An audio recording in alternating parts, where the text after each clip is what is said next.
I am here for my second hair transplant. This time I'm coming back to get the crown because the back of my head needs a hair transplant too.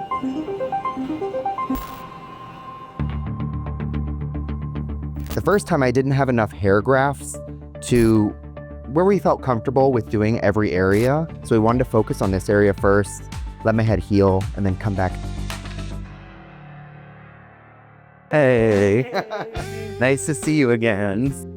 You have some good hairs. I know, right? It's way better than last time. 2 years ago Yeah, 2 years ago. in Turkey. It's I know. Which clinic you have? The best. The best, which one? Estenove. Estenove. At the first session, as far as I remember, 3,000 It was pounds around that implant. No, maybe 2,000, 2,500 maybe. Okay.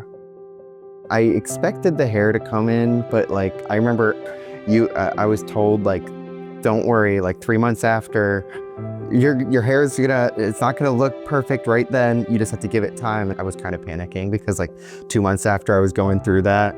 But after like, 5 months, I would even say, I saw the noticeable difference. And even just having like a hairline, it exceeded my expectations there. So it was great. Are you happy? I'm very happy, yeah. Hopefully, 6 months later or a little bit more time later, we will cover the crown part of it.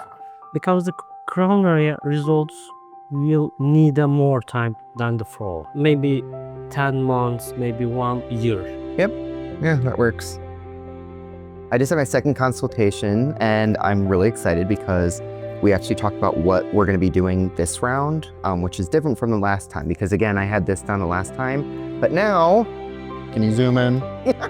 We're doing this part on the back of my head and I'm pumped. I think it's gonna be good results. It takes a little longer, I found out, to like heal or not really heal, to produce the hairs. So I guess like 10 months down the road is really when I'm gonna see more of the results. The last time it was like 5 to 6 months, but I'm excited nonetheless. So let's get started with it.